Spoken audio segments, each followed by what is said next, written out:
Coming up on 5 Minute News. California threatens Florida with kidnapping after migrants dumped twice in 4 days. Mother of 6-year-old who shot teacher faces gun charges. And mRNA cancer vaccines poised to unlock new treatment paradigm. It's Tuesday, June 6, 2023. I'm Anthony Davis. The state of Florida picked up asylum seekers on the Texas border on Monday and took them via private jet to California's capital city at taxpayer expense for the second time in 4 days, prompting allegations that migrants were misled and catching shelters and aid workers by surprise. California's Democratic Governor Gavin Newsom on Monday branded his far-right Republican Florida counterpart Ron DeSantis a small, pathetic man and appeared to threaten kidnapping charges after the first incident in which a group of migrants was dumped at a Sacramento church. Rob Bonta, California's Attorney General, said in a statement that 16 South Americans abandoned outside the church on Friday were in possession of documentation purporting to be from the state of Florida and may have been duped into boarding charter flights via New Mexico after entering the U.S. in Texas. On Monday morning, a second flight of 20 migrants arrived in the state's capital. The newest arrivals remained at the airport for a couple of hours and were fed before being transported to a religious institution, said Kim Nava, a Sacramento County spokesperson. The episode has parallels to what critics called a similar soulless stunt orchestrated by DeSantis last year, in which his administration abandoned several dozen, mostly Venezuelan migrants, in Martha's Vineyard. Bonta said Florida was guilty of state-sanctioned kidnapping if it was found to be behind the flights. He told the New York Times the migrants showed documents to California authorities that indicated that their travel had been administered by the Florida Division of Emergency Management and its contractor Vertol Systems Company. Vertol Systems is the same contractor hired last year by Florida's Department of Emergency Management to move migrants from Texas to Massachusetts, costing $1.6 million. The mother of a 6-year-old Virginia boy who shot and wounded his elementary school teacher was charged yesterday with 2 U.S. firearms felonies, and her lawyer said she will plead guilty to both offenses under a deal with federal prosecutors.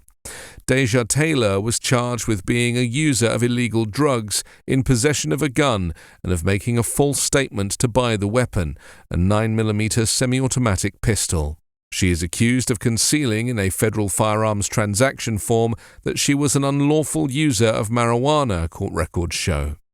The federal firearms counts are in addition to state charges on which Taylor was already indicted in connection with the January shooting of her son's first-grade teacher, Abigail Zwerner, at Richneck Elementary School in Newport News, Virginia. The filing of the 2-count criminal information stems from very constructive negotiations we had with federal authorities, Taylor's attorney, James Ellenson, said in a statement. According to police, the boy had taken the handgun from home, placed it in his backpack, and removed it while 25-year-old Zwerner was teaching class, firing a single shot through her hand and into her chest. Another school staffer rushed into the classroom and restrained the boy, while Zwerner ushered the rest of the students from the classroom to safety. Zwerner's lawyer, who filed a $40 million lawsuit against school administrators on her client's behalf, told reporters that Richneck Elementary officials had been warned 3 times the day of the shooting that the boy was armed. Virginia prosecutors did not charge the boy.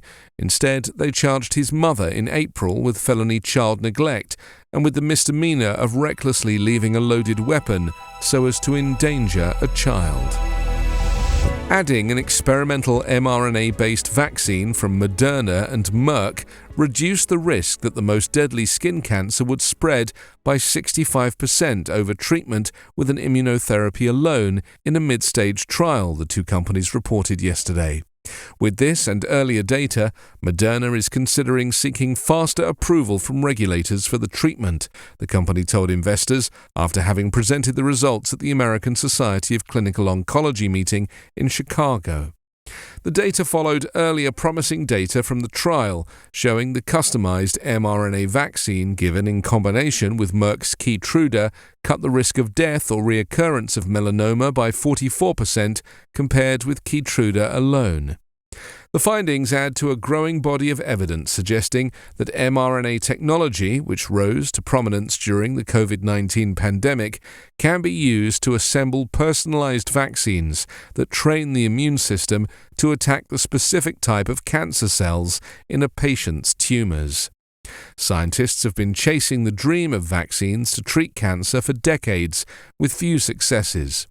Experts say mRNA vaccines, which can be produced in as little as 8 weeks, paired with drugs that rev up the immune system, may lead to a new generation of cancer therapies. The hope is for a completely new treatment paradigm in cancer that will be better tolerated and unique to individual patients' tumours, said Dr. Jane Healy, an executive overseeing in early cancer treatment development at Merck. The Merck and Moderna collaboration is one of several combining powerful drugs that unleash the immune system to target cancers with mRNA vaccine technology. 5-Minute News is an Evergreen podcast covering politics, inequality, health and climate, delivering independent, unbiased and essential world news daily.